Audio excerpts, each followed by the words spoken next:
Welcome back, Red Spotters. Another show here in the Red Spotlight Entertainment Podcast. I'm your host, Alexis J. Soto, and I am joined by Peter Martinez, who apparently is just getting off a podcast marathon with Kyle Lira and other shows that we're prepping for in the coming year.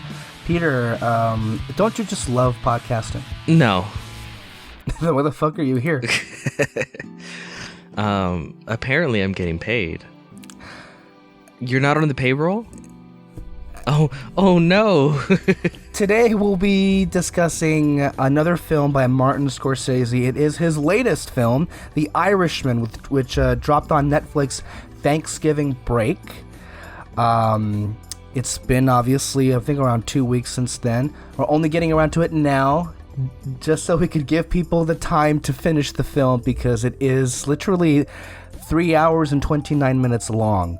Last time I checked is how the overall length of this movie is. So we gave you guys an extra week to catch up on this movie, which apparently, according to Netflix, 26 million people watched it. So, but we can't fact check them. So, if you will recall, we did a whole month-long series, The Scorsese Files, Peter and I. We reviewed a lot of his films, I think 13 of his. And so if you want to get our thoughts on where we are with Scorsese, those shows will benefit you a lot. And this is kind of meant to be as like the pro or the epilogue to that with The Irishman. The Scorsese cinematic universe. Yes, and how fitting it is, this film, because in many ways it does act as an epilogue. It's the end game. Yeah, so Peter, do you have your phone out so we can discuss the synopsis of the film? Yes. Which is brought to us by Letterboxd. Letterboxd, our sponsors. Again, if you sign up with them, you get 10% off. Just gotta use the code Red Spotlight Entertainment. Okay, The Irishman, directed by Martin Scorsese. His story changed history. Pennsylvania, 1956. Frank Sheeran, a war veteran of Irish origin who works as a truck driver, accidentally meets mobster Russell Bufalino. Once Frank becomes his trusted man, Bufalino sends him to Chicago with the task of helping Jimmy Hoffa, a powerful union leader related to organized crime with whom Frank will maintain a close friendship for nearly 20 years. So if you're familiar with Martin Scorsese, this is another one of his gangster films. I don't mean to say that in a pejorative way. This is actually, I think, his first gangster film since 2006. Since The Departed, yeah. Yeah, that was the last film that he did. And it's an interesting way to cap off this decade. I will say, all of Scorsese's films that he has made in the 2010s are among, in my view, the very best that have been made this decade. And each are deserving of their own recognition. But what is interesting about this decade is that it has been filled with miscellaneous, as Peter has said. This Irishman film is the closest to classic Scorsese as you can get, really, in terms of just how you have a film. And I remember this has been obviously we'll get into how long, as far as Scorsese and De Niro were thinking about making this movie, but in terms of like when they were finalizing the actors, Al Pacino, Joe Pesci, De Niro, to play this, I remember it was something like maybe late 2015, early 2016, when I think we were beginning to hear about that this film was finally getting put into motion, which was, I would say, before Silence was even out in theaters, way before it was even out in theaters, that this movie was rolling. And so it has been quite, because I remember I would watch Movie Talk a lot, and this would come up every now and then when it was first announced. So, and here we are years and years later. I honestly thought this was going to be a 2018 film, but considering, I'm going to assume there were a lot of pushbacks, as there usually are with Scorsese's film. And the budget of this film is something that is crazy, because there have been several different sources that have said different things. Some have said it was $250. I think one even said that the film cost $300 million. I don't believe that. I don't know. I mean, it's going to cost them well over that once Netflix drops the money for the Oscar campaign. That's for sure. Yeah, that's true. But so maybe when you add in the marketing, I don't know. But as far as the budget, $300 million. It just sounds. I mean, I guess we could believe 250. But it is a 3.5 hour epic, if you will. It does feature some of the most acclaimed actors of our time, of all time, and directed by one of the best directors of any time, shall we say. So it has been, I think, a few amount of years in anticipation for this movie. And getting into the film itself, I feel completely comfortable in saying that it more than delivered and did not disappoint in the slightest for me. I especially loved this film. So that's my opening salvo, if we're going to go with that. Okay. So, well, I just finished The Irishman, best miniseries of the year. Right. Yeah. I really enjoyed it. Like, really enjoyed it. You cannot go wrong with classic Scorsese. And it starts with Scorsese. With any Scorsese, really. But come on, classic Scorsese.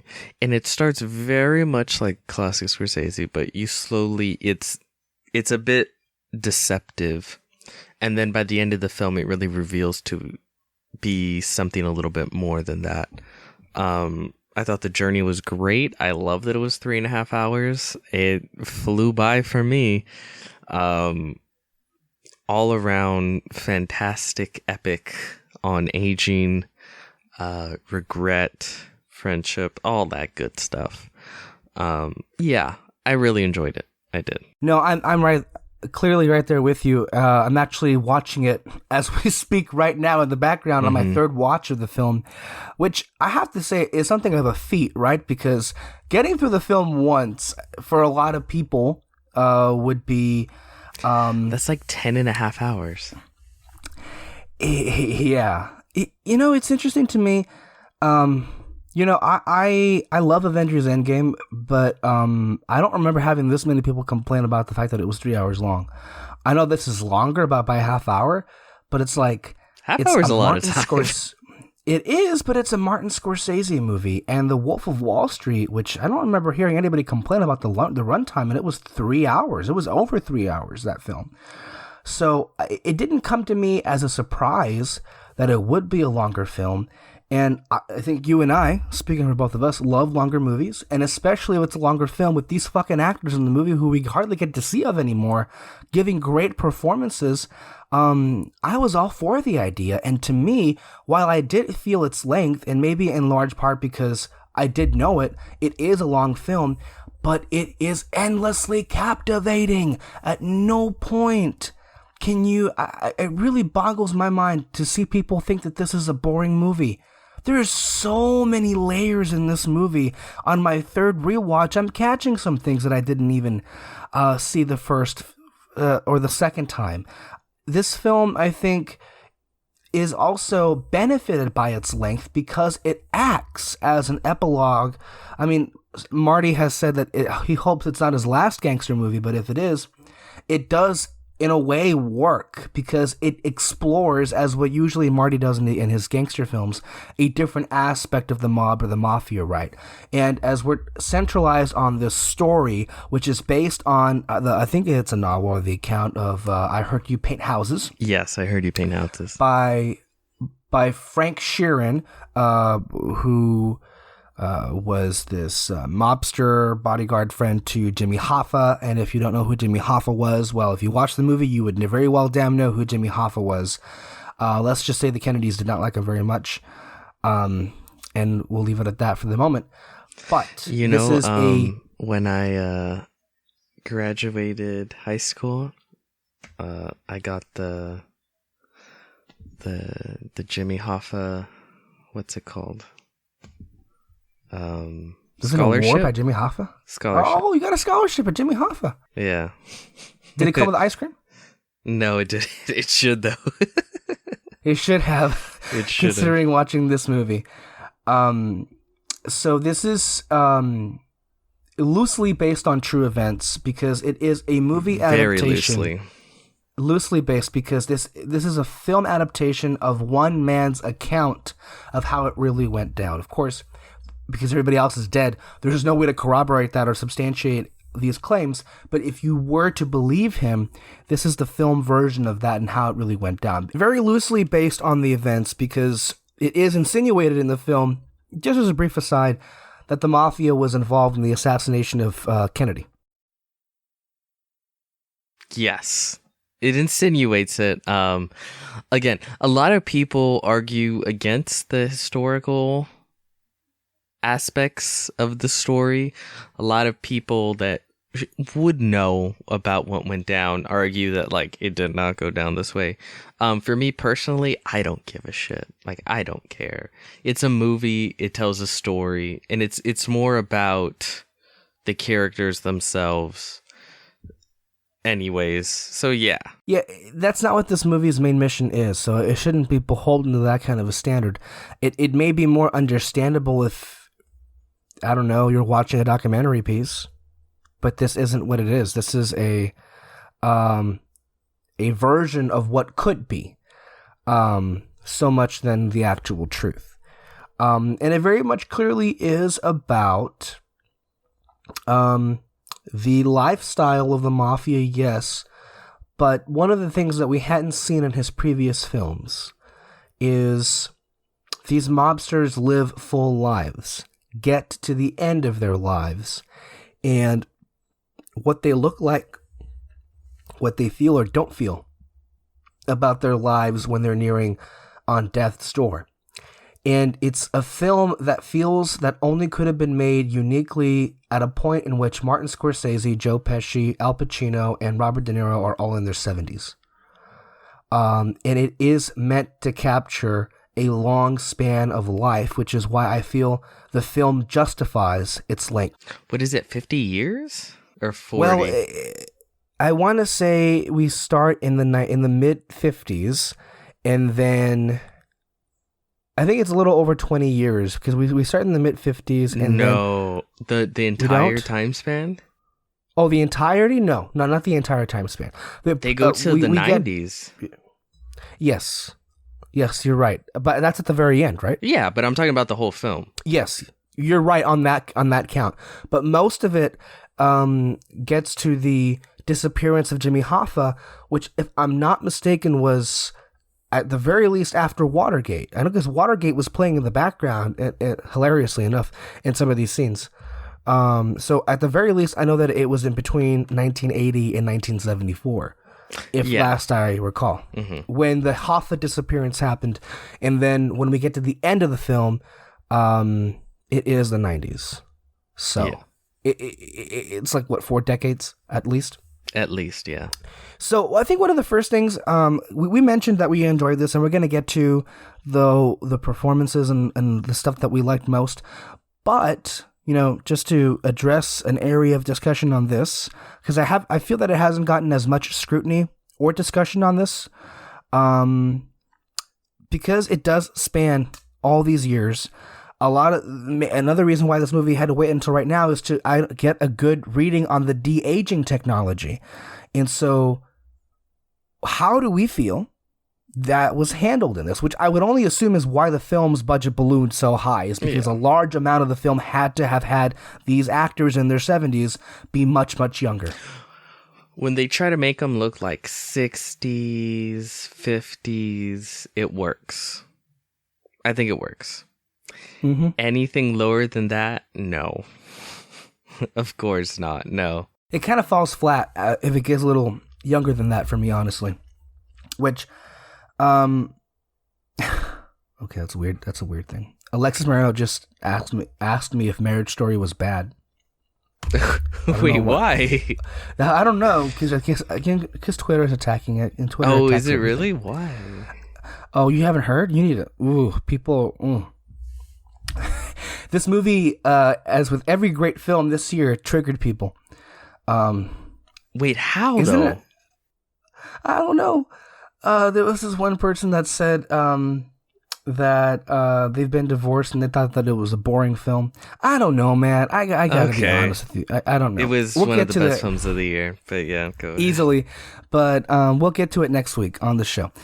But in this case, yeah, I gotta be honest though. I think it works, but I really felt in terms of how much money they poured into this, I felt it could have worked a lot better than what it did, even when they were in their 50s and 60s. I think it worked fine, but I mean, what was it? And I guess this was easier because Sam Jackson doesn't age, but I know he and Captain Marvel, he looked very convincing. Marvel in that film has the de-aging shit down.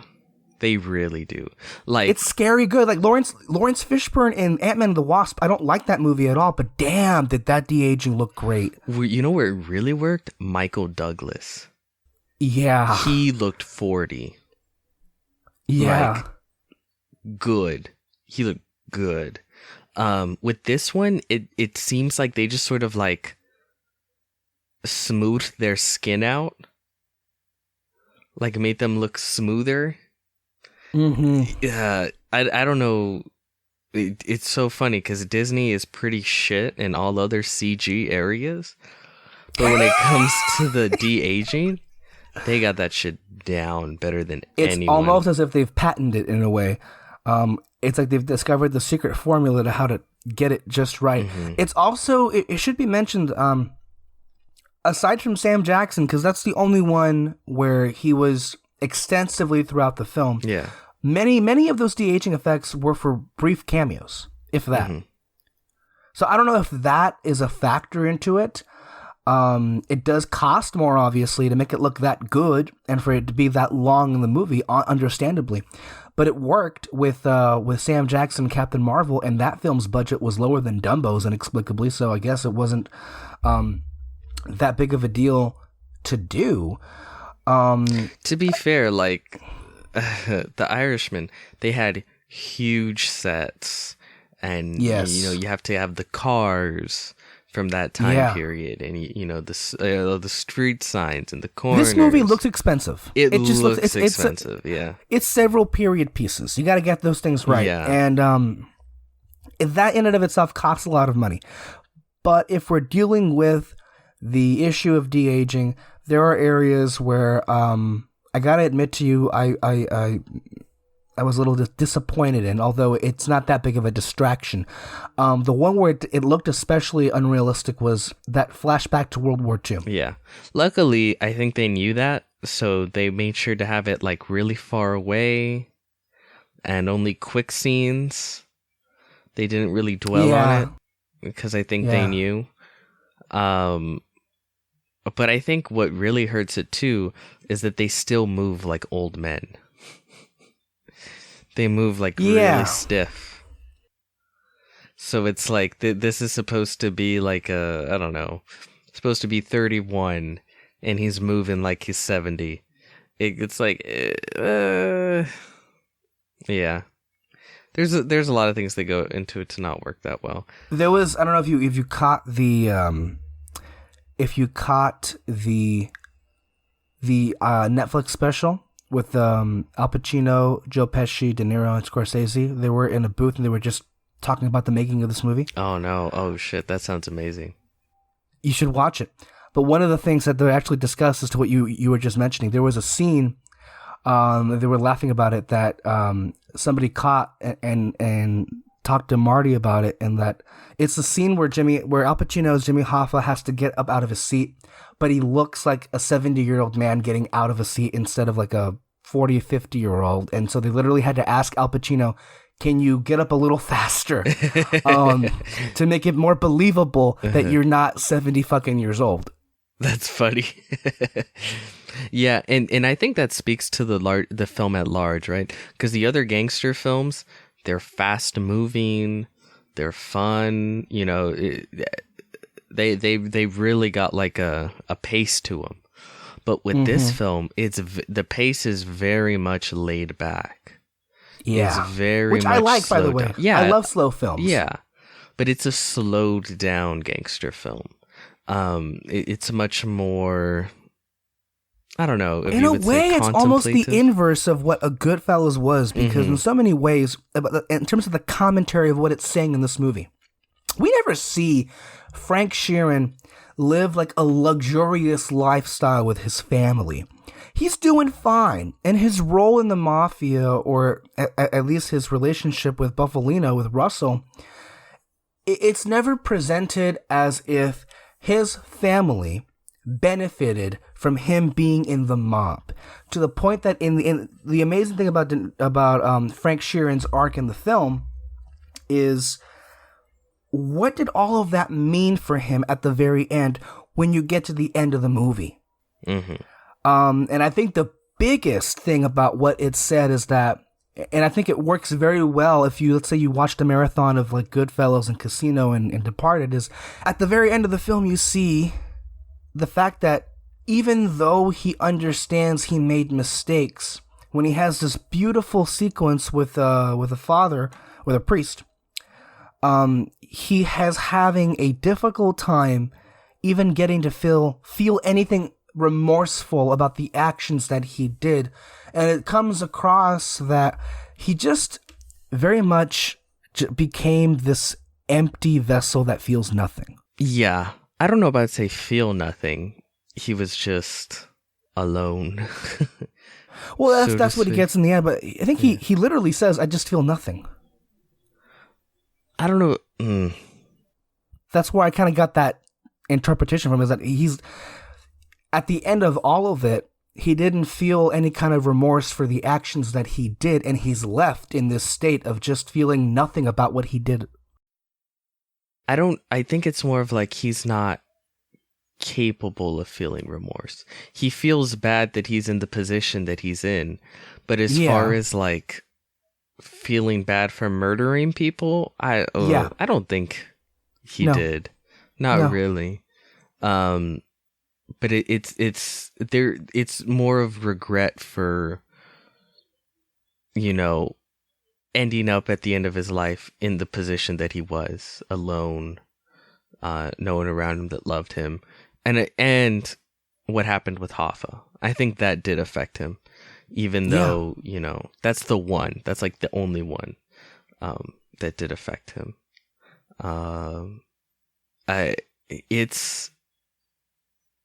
It's really interesting, like you said, when you put it juxtaposed to all of Scorsese's other gangster films, which we talked about on this podcast. Specifically, you start with Mean Streets, where it's like the lowest of low-level type gangsters. Then you get to Goodfellas, where it's like, regular level gangsters. Casino, you're kind of in the big time, and then here you're on top. You are the mafia, with the Irishman, and all those other films were very much like a younger man's mobster film, where you get to see the glamour of it all. And this really, like you said, was an old man's gangster film, where it's more of dealing with the reality of what your life becomes when you do this. What happens when you don't get out of that life early, like so many other people do, and buried behind a ditch somewhere. What happens when you have to live with what happens at the end of the day. And I think it's really well done. And a lot of people have said that it sort of feels like 3 hours of just a regular Scorsese gangster film, and then like the last half hour just switches gears and it just reveals itself for what it's trying to say.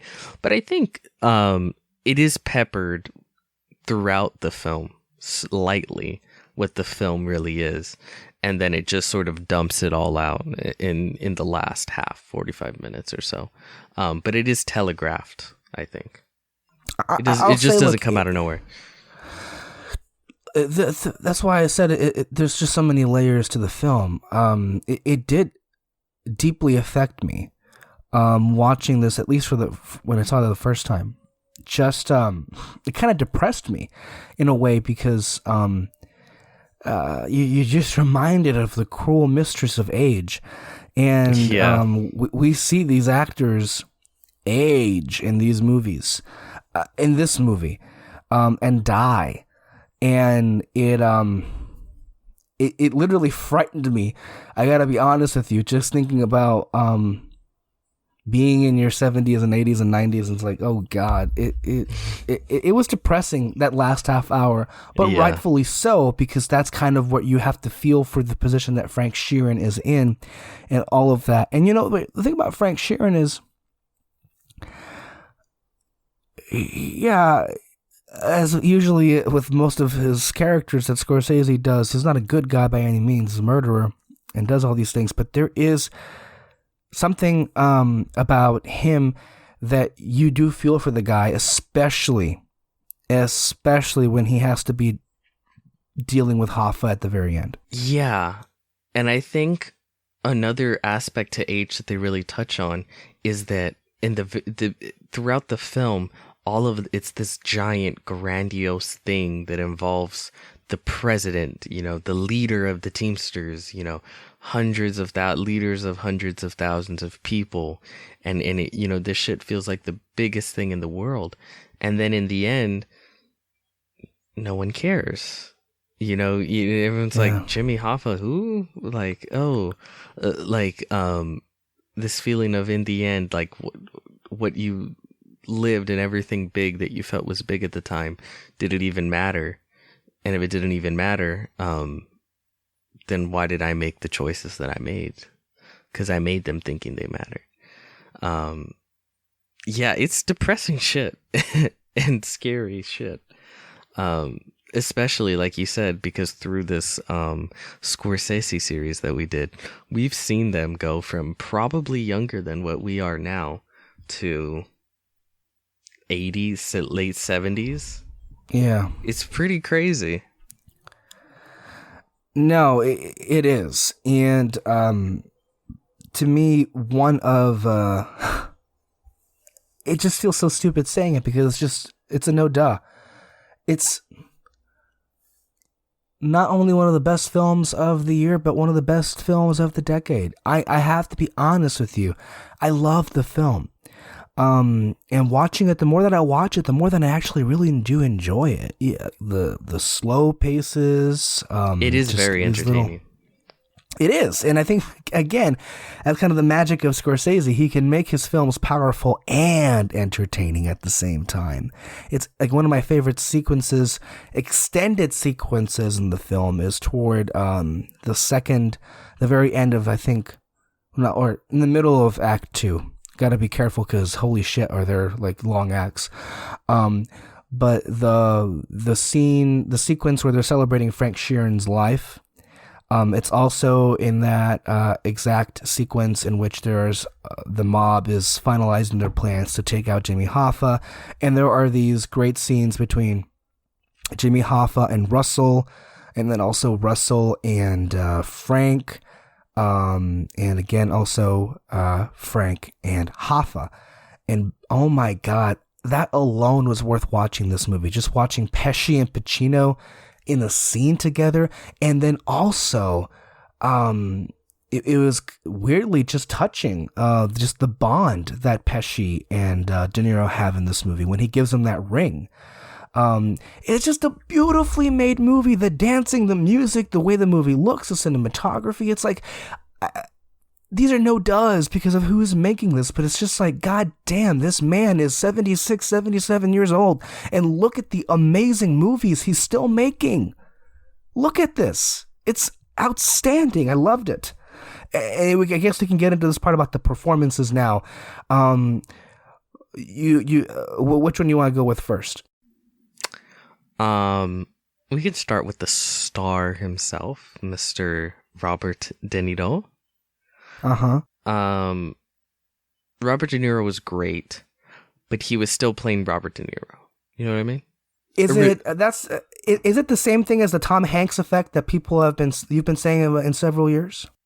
I think that's what it is. Because as we speak, SAG and Golden Globes had their nominations out, and De Niro was shut out entirely of those nominations. And I agree with you. De Niro gives a great performance, and this is where, again, it's a little unfair, I got to point out.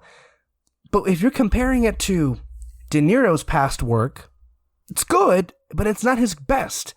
And I feel like, is that fair, though? Especially if we're talking about performances in a given year, and his is one of the very best of this year? I guarantee you, his performances will be a lot better than a lot of the actors that will get nominated for any of the categories of the Academy Awards. I'll tell you that right now. 100%. As was Tom Hanks in my view. But again, it's like this whole thing of, are we judging these great work, these great artists like Scorsese and Spielberg against their own great work, and because it's not matching what came before, it's completely useless? I mean, I don't know how to feel about it, but I do understand that what De Niro does here is not out of the ordinary, but it is easily one of his best performances in a long time. In a long time, for sure. I think what's difficult is that it's a very reserved performance. People love flashy performances. Pesci's performance is reserved as well. Mm-hmm. Much more reserved, especially the other roles that he's played in Scorsese films. Yeah. And by the way, I loved Pesci as well in this.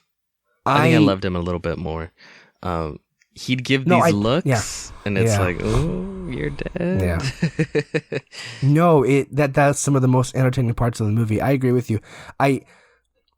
This is Frank Sheeran's film, and we both enjoyed De Niro, but I really enjoyed Pesci, and I think more so because this was a role he doesn't usually do, which I think I also saw in the Netflix special.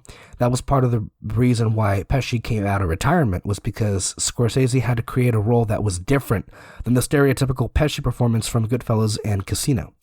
And it worked very well. He's very quiet, he's very reserved, but damn, has he still got it. He's really got it. It's very good. What's his name? Al Pacino, especially loved. Oh my God, was he great? He went full Pacino. Oh, hey. Well, actually, it wasn't full Pacino. It was different. He was acting. He very much felt like a different character. He felt like the character of Jimmy Hoffa. And of course, he had the opportunity to be the most have the most outward performance, so to speak. As Joe Pesci's character says in the film, he's too emotional, and we see that throughout the whole film. I mean, Jimmy Hoffa is that way by design, especially in the movie. And there are quiet moments for sure, intimate moments with Hoffa, but because of who Hoffa is, it's almost as if it's a match made in heaven having Pacino played this. Damn, does he ham it up when he has to ham it up. Going over the top in the best Pacino way possible. I loved him. If this movie was made 10, 20 years ago, you could definitely see Pesci playing Hoffa. Oh, yeah. They probably would have had the roles reversed. Yeah. If this came out like 1997 or some shit. Yeah. It's I feel like that. There's just so many things of a miracle with what happened. Pesci came out of retirement. He hadn't been in a film in 9 years. Also, this is the first film with Scorsese since Casino. This is De Niro's first collaboration with Scorsese since Casino. Damn. And it's also the first ever collaboration with Scorsese and Pacino. Why did it take so long? That's ridiculous. And they've known each other for decades. Yeah, that's just ridiculous. He was too busy doing Jack and Jill. I understand. Which was, I think, a Razzie-nominated film. But I enjoyed him. What do they know? What do the critics know? Don't let them force their agenda down your throat. But really, I think what's impressive about all three of these performances is, yes, there are very known actors. They're very known actors for giving very good performances. But they're all able to disappear into their characters. And at a certain point, you stop seeing the actors and you start seeing the characters, and you care about these characters. Again, the work of characters that Scorsese done may be unparalleled to any other I've seen, because you spend a lot of time with them, but damn, do you really grow to appreciate them and like them in a way. Especially, and it's so gut-wrenching too, because you see Hoffa and Sharon getting closer and closer and closer, but you know that the more out of control Hoffa is getting, you know where this is going. And you see so many times Russell trying desperately, as well as Sharon trying desperately to tell him, you know where this is going to go. Stop it. And they gave him chances. They gave him so many chances. One of I think maybe my favorite scene of the film, when we get to it, after Russell gives Sharon the ring, and then he has to tell Sharon, you need to tell our friend it's what it is. It's what it is. It's what it is, which is it's the code in the film for saying this is your last fucking chance. And then in the very next scene, when Sharon talks to Hoffa about it, they wouldn't dare. I know. I love that. The way he says it. Like, no. And then Sharon is just like, don't say that. Don't say that. Like, because he knows for a fact they would. They would. Of course they would. And then of course, who ends up pulling the trigger? Well, it's a few moments before, Russell whispered into Sharon's ear, if they can whack a president, they can whack the president of a union. Again, this is this is Sharon's account of apparently how things went. But you also just see the tremendous amount of sadness in Sharon's face, especially that scene where it cuts away to Hoffa dancing with Sharon's daughter, which is another role here that I know was quite politically attacked anyway. This film came under fire because hell yeah, that character had no lines, more or less.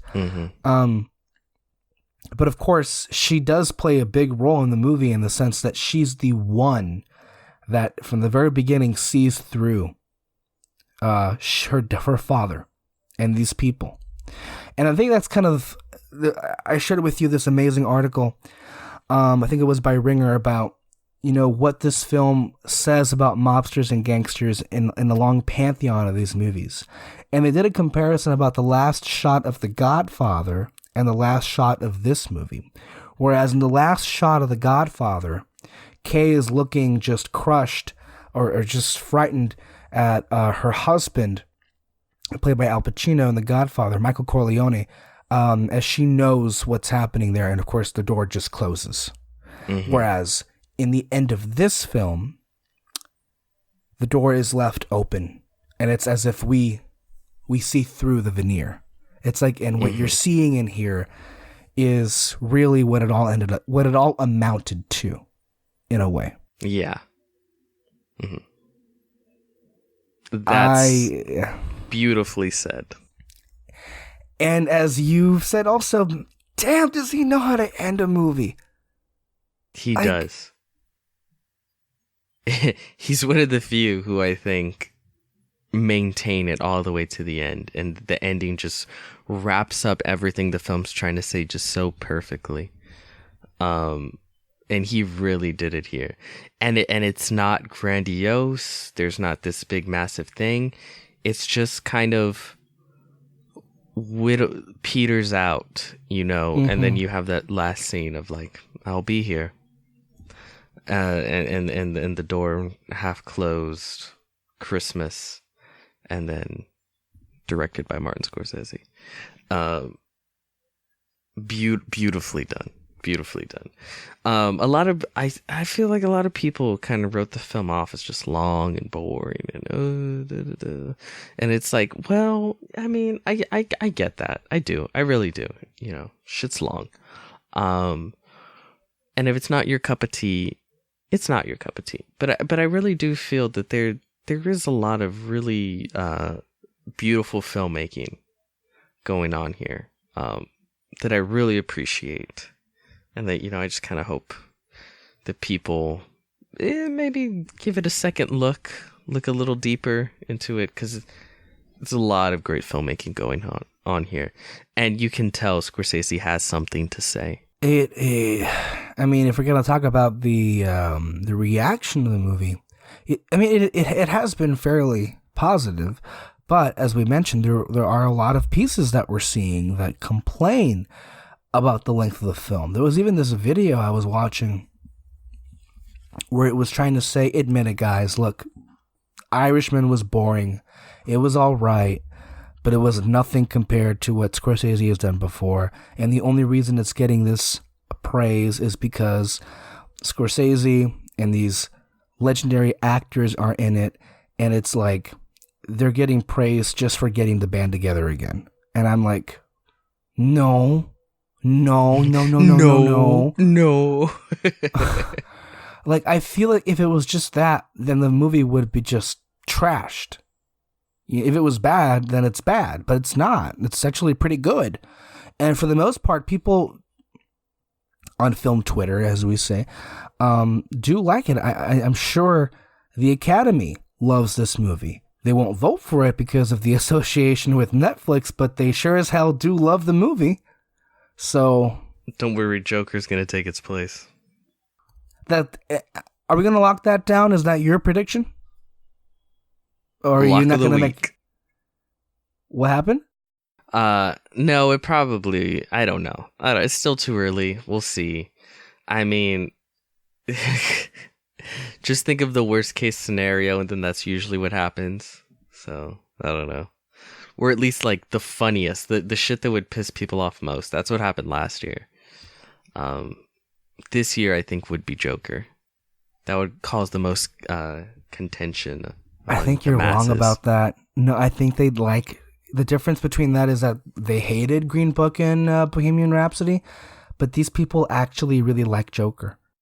I know, but I'm talking like film Twitter and shit. Like, film Twitter does not like the Joker. For the most part, there's a civil war on the Joker. I've seen just as many Joker is incredible takes as I've seen Joker is trash takes. So, are you gonna watch it? Oh my god, I don't know if I'm tired, but like, the movie's clearly going on behind you, right? Yeah. But because like the camera quality on this hangout call is so blurry, and I don't know if I'm just that tired. Like, I thought like the TV was just like the back of your room, and I saw like right when he like walks through the door, and I was like, is someone coming into Alexis's room? Are you kidding me? The TV, it was perfectly fuzzy, how like kind of fuzzy. And you the weren't gonna say that someone was breaking into my room? Why I was like, oh, it's the TV. Okay. But like for a second, I was like, wait, what? Yeah. But I also know there's not a door there. So I was like, what's going on? Yeah. Yeah, I think you're just tired. Maybe. Is there anything else you could say about The Irishman other than it was great? Other than it was great. Yeah. Oh, just to wrap up, because you were talking about how what's her name didn't get a lot of lines, his daughter. Yeah. I think that's a silly argument to start counting lines. I don't like that. It ignores the power that she brought to the film. Yeah, like there was obviously a point to her character, and there was a point to her silence, so to speak. It's not saying that women should be silent. Like, I don't know where, because I think people actually believe that's the message that it's sending, and I don't think that's what it is at all. Yeah, but if you kick a can, you'll hit a shitty Twitter take. Like, Yeah. yeah. So you try not to give it much thought, but because I mean, I think that's really silly way to approach did it. you see film Twitter today? It was nothing but Last Jedi explosions left and right. Oh, because people were pissed at with John Everything. Boyega and JJ and everyone kind of throwing the film under the bus, which as I keep saying, Do you feel that's what it's happening, or do you feel it's being misconstrued? I think Boyega has felt this way for a long time, and I think it's only going to get worse. Like, if people don't take the Rise of Skywalker, if they don't like receive it that well, I feel like he'll be like, well, it was difficult because we didn't have JJ in all three films and we couldn't tell one cohesive story. Like, I feel like he'll come out and say some shit like that. I get that, because I feel that he's been saying that for quite some time. I was just taken aback by what he was saying about being weak-minded and listening to that. Mm-hmm. Like, I don't know if I can't imagine he was trying to throw Callie Marie Tran under the bus, but it didn't look good. I'm going to be charitable to him and say, like, I don't think he realized how it sounded. It came off pretty bad. Yeah, it came off bad. I try to be really charitable to people. I don't think he means that. Yeah. If anything, I would be more offended by the way he kind of says, like, well, I didn't like some of the stuff we did last time. Like, I didn't like that we were separated. I wanted to work with them. And it's like never really a mention of Kelly Marie Tran or like the time working with her. And by the way, yeah, that comes off a pretty bad way. But there's also this other issue. Mark Hamill made his, voiced his issues with Luke Skywalker from a character perspective. Yeah. Whereas John Boyega is complaining that he couldn't get to work with Daisy Ridley just because he didn't get to work with Daisy Ridley. Yeah. And again, trying to be charitable, I can understand being like, well, I missed working with my friends. I get it. I do. But I get it. I get it. Trash the movie like that? Because that... yeah. The only one that I think has gone out of their... Well, Mark Hamill, I don't think he ever said he disliked The Last Jedi specifically. I think his issues were always specifically with his character. And I think he's made that very clear. And it's like, yeah, whatever. That's fine. I feel Mark Hamill is at the point where he wants nothing to do with it. That's kind of where he is, He's like... Well, I just saw a really nice interview between him and Frank Oz, where Frank Oz was interviewing him. And he... To be fair, like, they were talking about his life, acting, doing animation, and he was like, the way Yoda says, the greatest lesson is failure, and a lot of my favorite things that I've done in my past acting have been considered failures and stuff like that. So I mean, like, actually, yeah, he was using a lot of that kind of stuff from The Last Jedi positively, in discussion, not shading it. And he even said, like, Rian Johnson was a really, really nice guy and a really nice director. And he's worked with, like, mean directors that are really shitty to the people on set. No, the respect that he showed Rian Johnson was beyond professional. Yeah, he's a real professional dude. I think he's just he loves to talk. He's very opinionated. And he felt his character should go one way and it didn't go that way, and he was kind of upset by it. It's fine. Well, I guess this is my thing. This is how I always feel. What if tomorrow you found out that your favorite film, everyone hated working on it? They hated the direction that their characters went. They hated working with each other. They thought, the material was trash. I think you're describing Star Wars. I mean, basically. Would that make you suddenly hate the film? No. You would still love the film because the film is literally no different having that knowledge.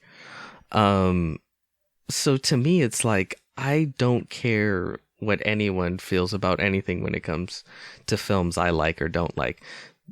The number one opinion should be important that, all of you should think is important is your own. At the end of the day, when it comes to film. With Mark Hamill and what he said, following Last Jedi is, he said that having seen the movie in its entirety, when Last Jedi was coming out, that he finally understood what Ryan was getting at. I don't think he agrees with it, but he respects Ryan's vision for it, which is a lot more than anybody else can do, it seems. Well, I really, really want to be fair to these people, because fuck, is that a difficult position to be in? I think, I read quotes where Daisy says, people have come up to her and be like, oh, I like The Force Awakens. Didn't really like the second one, though. And she'll tell them, well, hey, that's really rude. A lot of people worked really hard on that film. Don't approach it like that. That's not cool. JJ has said a lot of nice things, of course, about Ryan. The recent quote that come out really made me feel like, oh no, he did not understand the film at all, and that probably is why a lot of the leaks sound the way that they do. But he said a lot of nice things. I think the one similar to Mark Hamill, just really did not like what was going on with his character, is John Boyega. and I think and again, if he has issues with it, I think it's cool. I think I like people being able to freely share their opinion. If there was any issue, it's more of well, yeah, that one was an issue, but this one is good. Well, it's just the main thing is that from a media perspective, the Rise of Skywalker press tour is happening, and everyone on Twitter I'm seeing is oh my god, what a disaster, because it's not just the Boyega stuff or the Abrams comments, which I'll get to in a minute, but there's also other stuff, minor stuff, like Adam Driver forgetting the name of the second movie that he did. That was just funny. It was hilarious to me. It's Adam Driver being Adam Driver. Or this is, I guess, considered because Oscar Isaac attacked Disney for not going through the whole the gay storyline between Finn and Poe. Oh, that one I'm 100% with the actor. I'm with him on that. Yeah, that's 100%, and that one's really sad because you can see the pain in his eyes. It's man, we really felt like this was here, and he's just I guess we're just not there. We're able to actually have this. And I think it really speaks to a larger thing, because you constantly have bullshit virtue signaling from these massive corporations, especially Disney, where it's first LGBTQ character, and it's everyone chose to say oh, Elsa is an LGBTQ icon. At the exact same time, Abrams threw this out there that there is LGBT representation in the movie. What are you talking about? It's going to be the giant slug character. The giant slug character in the background's going to be gay. He won't tell you, but it'll be in the official Wikipedia. His official Wikipedia entry page. But no, Elsa, and it's I didn't see Frozen 2, but I guarantee you she didn't come out as lesbian. There wasn't a scene. She was never going to. I know, Disney. but it's well, yeah. See, that's my point. The same companies try to garner the money of the LGBT community and the praise, while throwing them scraps because they're too afraid to piss off China or their conservative dollars. That Josh Gad thing in Beauty and the Beast was offensive. And I can't imagine whatever they're going to do with Jack Whitehall in Jungle Cruise is any better. Probably not. Oh God, my fear is it's a running gag that he acts flamboyant, and then he'll never actually actively show that he's actually gay. It'll be one of those things again. That I think is a real issue. And again, similar with Boyega, I think it's fair that they are capable of voicing any issues or concerns or anything like that. So JJ said this, On the other The hand, quote. he added, it's a bit of a meta approach to the story. I don't think that people go to Star Wars to be told, this doesn't matter. One person responded to JJ by saying this. I also shared this with you guys in the chat. Rian Johnson didn't use The Last Jedi to say, this doesn't matter. He used it to say, this isn't true, but it still matters. We need inspiring stories to grow, but another part of growing up is learning the reality behind our stories is always more complicated than we realized. That little snippet right there in a long series of quotes by J.J. Abrams, I think is the one you were talking about that makes you just kind of like question him a little bit. The other one is worse, where he's like, he says like, well, ultimately it's served well because, from The Force Awakens to The Last Jedi, that served as a huge pendulum swing. And now for this one, it could be a huge pendulum swing in the other direction. I didn't get what he meant by that. Like, what? Like, what does that add to it? Let me read the actual thing. He said, even so, Abrams said The Last Jedi laid the groundwork for the Rise of Skywalker in a story that I think needed a pendulum swing in one direction in order to swing to the other. So it's going to be the same shit as The Force Awakens. And it's going to be able to tell you, yes, all of this is amazing, and look at its Return of the Jedi 2.0 and fucking kill me. I gotta say, though, I didn't need the leaks to see what I'm seeing in these trailers. But if we didn't have the leaks right here, you would still have hope. Yes, but it looks exactly like Jedi 2.0. Yeah. I'm just saying I like to know when I'm going to get punched, so I can prepare myself. Yeah. I don't want to get sucker punched by going into the film excited and I'm like, oh no. Everything I didn't want to happen is going to happen exactly.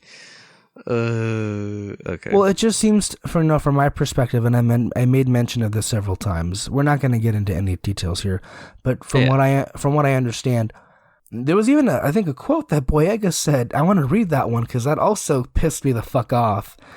Oh yeah, yeah. This one I want to say here. So, but when it was announced that Abrams was indeed returning, his actors breathed sighs of relief. I cried, Ridley said, but the other ones were important. Boyega said that he was glad that Abrams would get to finish the tale he'd begun in Episode 7.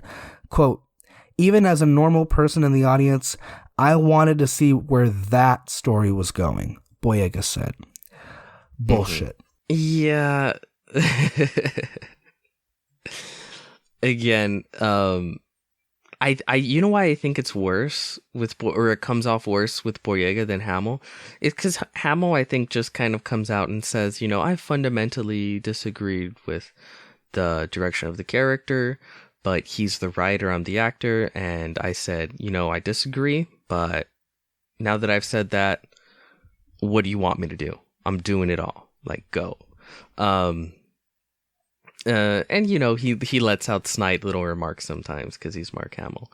But with Boyega, it seems like he beat around the bush for a long time till he finally said like, well, I didn't agree with the choices.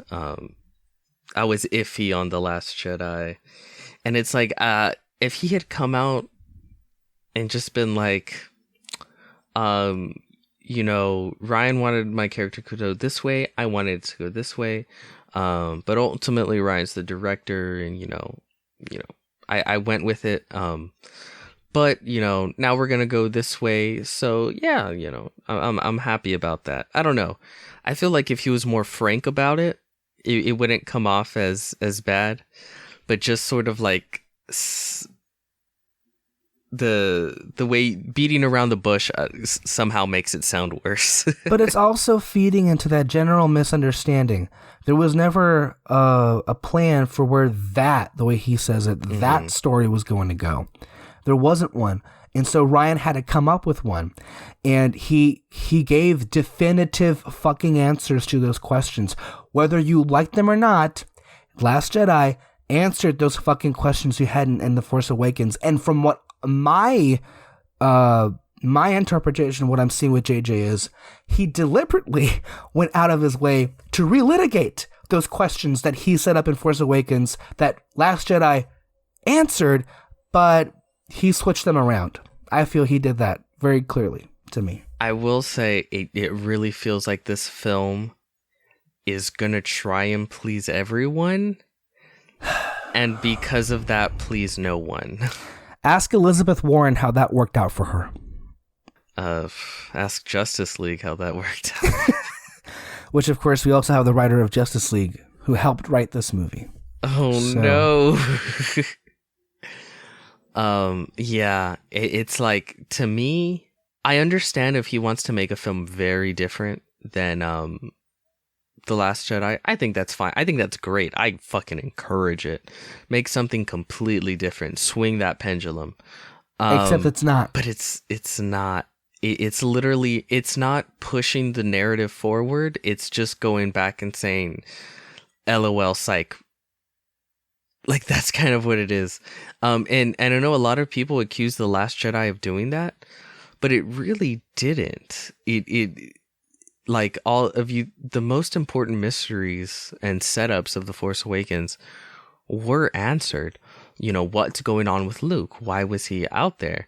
Answered. You know, the issue between Rey and her parents, answered in a way that furthered the character. I don't know what other mysteries JJ set up other than those two. Snoke really wasn't a mystery, though. Like I said, The Force Awakens was basically a Star Wars reboot pilot. Snoke is just there because they felt like they had an obligation to have him there. So Ryan did the most interesting thing you could do with that character, which is kill him and have Kylo Ren usurp him. And he's this like broken child, so to speak, who now, you know, wannabe Vader, who now has more power than Vader ever did. Oh shit, that's a really interesting dynamic. What do?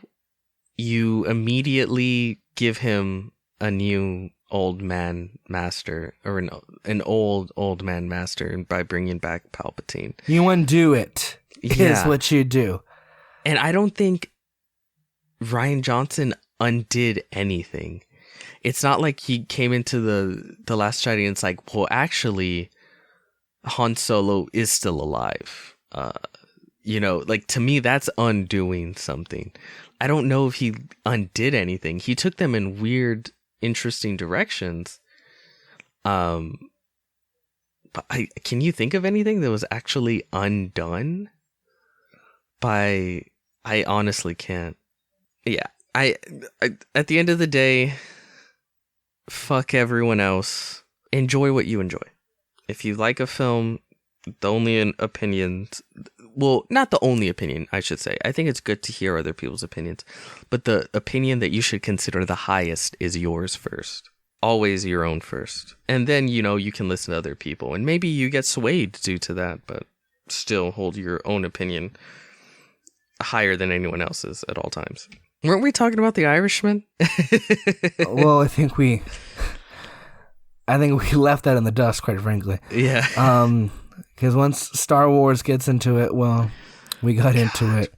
We're such obsessed fucking nerds. We are, and unfortunately, in the coming week or weeks, this really nice stretch of positive episodes is inevitably going to come crashing down once we review that film. Can I be honest? I don't know if I'm going to be able to do this, but oh God, I don't know. I want to try, but I don't know. Do what? My goal, and I'm very weak. I'm so weak, so I'm probably not going to be able to do this. My goal with The Rise of Skywalker is literally to watch the film, and then that's it.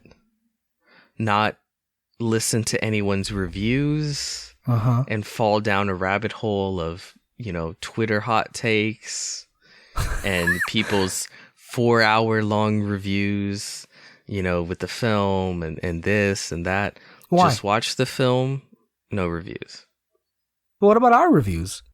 Well, yeah, I'll review the film with you guys, but I'm not going to listen to like anyone else's.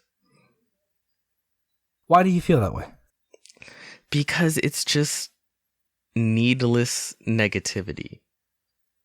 It's gonna be all it's gonna do is I can't see a situation in doing that where I come out better or like it's a positive in my life to do that, because I'm probably not gonna like the film, but I'm gonna be really pissed off at like the fandom menace people being like, oh, Kathleen, it's just the same shit that they always do, whether they like it or they hate it. And the same with like people that like it. It's just like, it's just going to be a toxic wasteland from now until whatever the next Star Wars movie is made. And the reason why I was willing to jump into it with The Last Jedi is because I really, really love the film, like crazily love that film. So it was worth it to have that, the good discussions that are there. It was worth it to jump into that toxic waste dump. I don't think there's any good reason to do it with this film. I just don't. Especially since you've predicted it's not going to get very good reviews. Probably not, no. Of the people that review these films really love The Last Jedi. And the way that it resolves a lot of things with, I don't know. Probably I would say this, we'll probably get the worst reviews of the new trilogy. That's for sure. Yeah. But I don't know. I know you're going to watch them all for me anyways. Yeah. Which is why I'm not sure how successful you'll be if You share that shit every 2 seconds. I mean, I'll watch like the initial Twitter reviews from like what the night before or whatever. Yeah. Right? Or the reviews drop that day. I'll look at probably the tomato score or something. But I don't want to like fall down a rabbit hole of watching 50 YouTube reviews, with people going off and going crazy. And it's like everything is just negative bullshit. That at the end of the day, like, if you don't even like the film, why do this to yourself? Yeah, my prediction is it's going to be a full-on disaster. I just don't see who would be satisfied with it if it goes based on what we've heard. I don't know. Yeah. I still hope that it makes a lot of money, though. I mean, I do. Just to shut up the fandom menace, at the very least, I hope that it does very well. I don't foresee, even if it's as bad as we know it's going to be, how does it not make $1 billion? People really question that it's not going to make $1 billion, and I'm like, really? I'm worried it won't hit 1.5 billion. It's not. It's not? You don't think? No. What do you think it'll hit? It's hard to say. Do you think it's going to be less than The Last Jedi? We will know by its second weekend. Okay. We will know what trajectory it's going. To be honest, even if I don't like it, I'll probably watch it twice. At least. Me too. Mm-hmm. Because, we know a lot of people that like Star Wars, so. But also, JJ is a good director. And there'll probably be fun Star Wars action-y stuff where it's like, yeah, this is great. More so, at least, than I think like a Solo. Anyway. Absolutely. Okay, so if we've got nothing else to add on that, we're going to go ahead and end this podcast. Thank you, Peter, for being here. On our next podcast with Peter, I imagine we'll get into films like Marriage Story and Parasite, and then inevitably Star Wars and all that crap. So you can catch our podcasts anywhere you listen to podcasts, every Thursday, Sunday. And until next time, stay under the spotlight. Bye-bye.